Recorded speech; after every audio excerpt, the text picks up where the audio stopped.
N'hésitez pas à liker la vidéo si elle vous plaît et si vous êtes nouveau sur la chaîne, n'oubliez pas de vous abonner et d'activer la notification pour ne rater aucune de nos prochaines vidéos. On commence.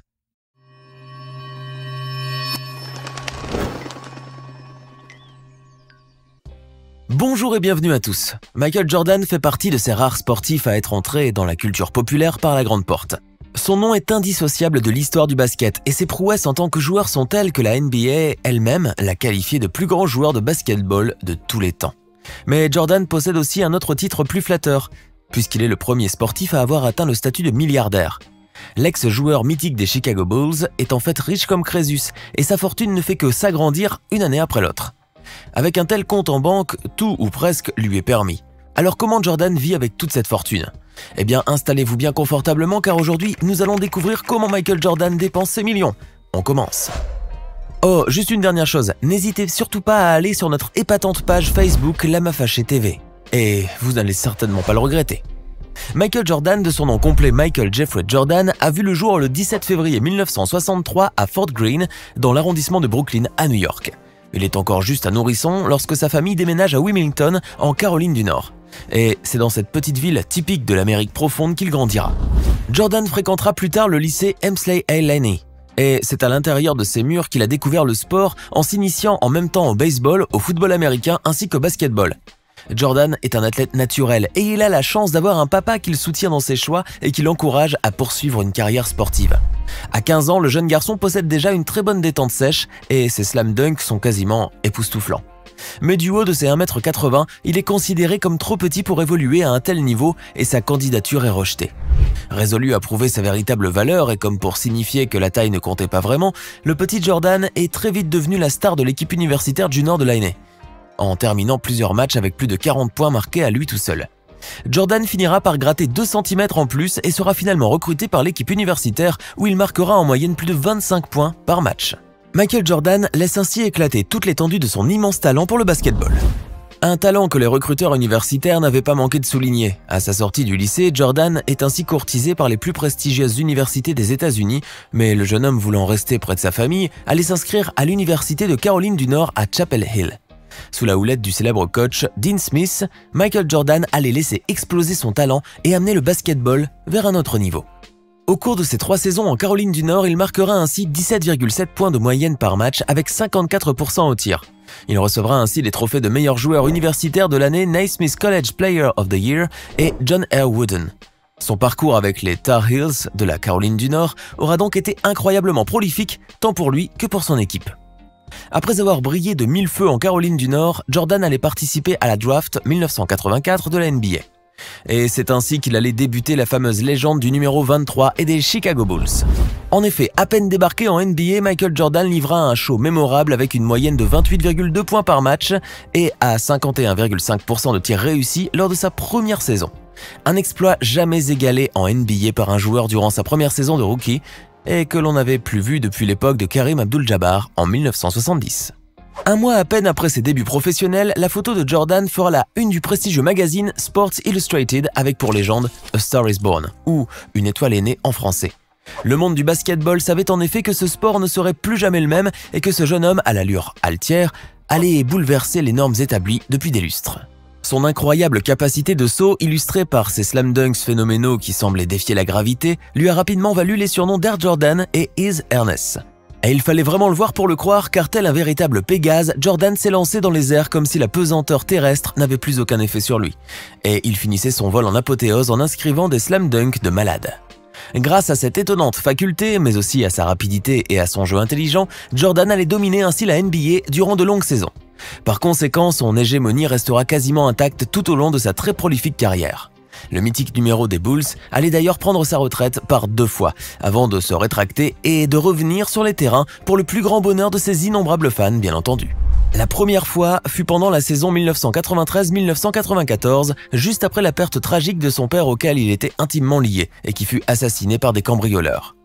Complètement déboussolé par sa disparition, Jordan quittera ainsi les terrains pour se concentrer sur lui-même et se lancera pendant une courte période dans une de ses anciennes passions, le baseball. Mais l'adage dit bien « chasser le naturel, il revient au galop » et Jordan retrouve tout naturellement les Bulls en 1995. Sa deuxième retraite eut lieu en 1998, mais il finit par revenir de nouveau pour 2 saisons supplémentaires en NBA en 2001. Sauf cette fois-ci en tant que joueur des Wizards de Washington. Son dernier match en NBA a lieu le 16 avril 2003 à Philadelphie, à l'issue duquel il quittera définitivement la NBA.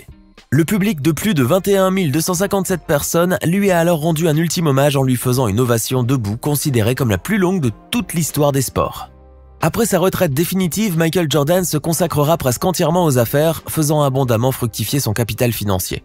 En effet, détenteur d'un prestigieux palmarès comprenant 6 titres de champion NBA et 5 trophées de MVP durant son illustre parcours, Jordan a aussi amassé énormément d'argent. Il est devenu ainsi en 2014 le premier sportif milliardaire de l'histoire. Il demeure jusqu'à présent le sportif le plus riche de la planète. Car la fortune de Jordan s'élève à plus de 2,1 milliards de dollars, bien que ce ne soit pas vraiment sa carrière en NBA qui lui ait permis de gagner autant d'argent. Le mythique porteur du numéro 23 n'a en effet réussi à glaner tout au long de sa carrière que l'équivalent de 93 malheureux millions de dollars. En vérité, c'est à l'emblématique marque Nike que Jordan doit d'être venu milliardaire, puisque depuis la signature de leur premier contrat en 1984, elle lui aurait fait gagner environ 1,3 milliard de dollars. La marque à la virgule octroie ainsi au légendaire basketteur l'équivalent de 100 millions de dollars et plus en royalties chaque année. La success story de la marque Air Jordan y est pour beaucoup, puisqu'elle vaut à elle seule plus de 10 milliards de dollars. En plus des bénéfices qu'elle a générés en 35 ans et de l'effet booster qu'elle a eu sur les ventes des autres produits de la marque Nike. La marque Jordan a ainsi réalisé un chiffre d'affaires de 3,1 milliards de dollars au cours de la seule année 2019, ce qui représente tout de même pratiquement 8% du chiffre d'affaires de Nike. Et cette corne d'abondance n'est pas prête de se tarir, puisque la marque estampillée du logo Jordan affiche un taux de croissance de 10%, et c'est plus rapide que celui de toutes les activités de l'entreprise Nike. Mais malgré cette manne d'argent que représente sa marque de chaussures, Michael Jordan ne s'est pas arrêté à ce point.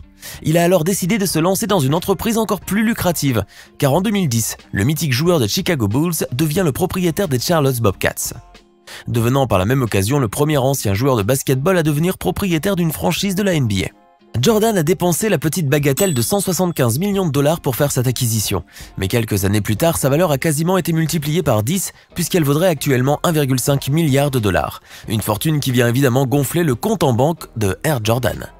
Pourtant déjà plein à craquer et qui fait de lui le 4e afro-américain le plus riche des États-Unis, derrière Robert F. Smith, David Stewart et Oprah Winfrey. À la tête d'un tel patrimoine, on pourrait se demander comment His Ernest dépense ses millions. Et la réponse est tout simplement incroyable. En effet, le légendaire basketteur ne se prive absolument de rien et vit carrément une vie de pacha entouré de sa famille et de ses amis. Jordan possède un yacht appelé Mr. Terrible et dont le nom reflète si bien le tempérament et l'allure. Sans surprise, Mr. Terrible s'avère être l'un des yachts les plus luxueux que l'on puisse trouver sur la mer. Il a des dimensions phénoménales puisqu'il ne mesure pas moins de 45 mètres de longueur. À l'intérieur, ce sont des meubles ultra raffinés et des matières nobles et précieuses qui donnent aux visiteurs l'impression d'être dans un palais des merveilles. Ce palace flottant a été acquis par Jordan pour la modique somme de 80 millions de dollars. Sans compter les quelques 840 000 dollars par semaine pour équiper le navire et maintenir son style de vie somptueux en mer. Mais si Jordan aime tant le luxe et le confort en plein océan, il ne déroge pas à cette règle lorsqu'il est sur la terre ferme. Le légendaire athlète possède ainsi une fabuleuse demeure en Floride qu'il a fait construire pour environ 12,4 millions de dollars. L'immense demeure d'une superficie totale de 5200 mètres carrés comprend une cuisine équipée haut de gamme, 15 salles de bain et 9 chambres, le tout réparti sur 3 étages. On y retrouve entre autres aussi 5 cheminées, une pièce spéciale musique avec un piano, une salle de poker et une grande salle de cinéma. Mais il ne faut surtout pas oublier les nombreuses salles de fitness et les terrains de basket et de tennis, ainsi qu'un green de golf et pour finir, la maison possède un garage capable de contenir plus de 15 voitures. Car le mythique porteur du maillot numéro 23 est, vous l'aurez deviné, un fervent amateur de bolides, et sa collection de voitures de luxe est quasiment époustouflante.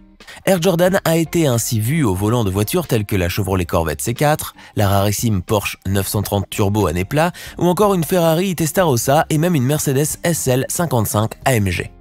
Pour cette dernière voiture, et qui a longtemps été l'automobile préférée de Steve Jobs, Jordan avait passé un accord avec son concessionnaire qui lui permettait de changer de véhicule tous les 6 mois. L'ex-star des Chicago Bulls pouvait ainsi rouler sans plaque d'immatriculation tout en conservant le même modèle et en ayant plus d'intimité. Bien sûr, Jordan ne s'est pas contenté seulement de ses bolides, puisqu'il s'est payé aussi une Aston Martin DB9 volante. C'est un modèle qui est l'un des plus beaux et des plus chers jamais produits par l'écurie anglaise, avec un monstre V12 de 512 chevaux qui se cache sous son capot. C'est comme pour signifier au monde qu'il est un amoureux de la vitesse, que ce soit sur le sol ou dans les airs. Jordan possède aussi un magnifique et ultra rapide jet privé qu'il a fait repeindre aux couleurs de la Caroline du Sud avec le logo Jordan sur la queue. L'avion, un Gulfstream G550 qui coûte la bagatelle de 61,5 millions de dollars, a d'ailleurs été entièrement customisé à plusieurs reprises. Et connaissant le goût du luxe de Jordan, le coût de l'avion a probablement dû sérieusement augmenter. Comme vous l'avez vu, Michael Jordan ne recule devant aucune dépense afin de satisfaire ses envies de luxe. Mais si vous voulez l'avis de ses millions de fans, eu égard à l'impact qu'il a eu sur le basketball au niveau universel, il l'a sacrément bien mérité.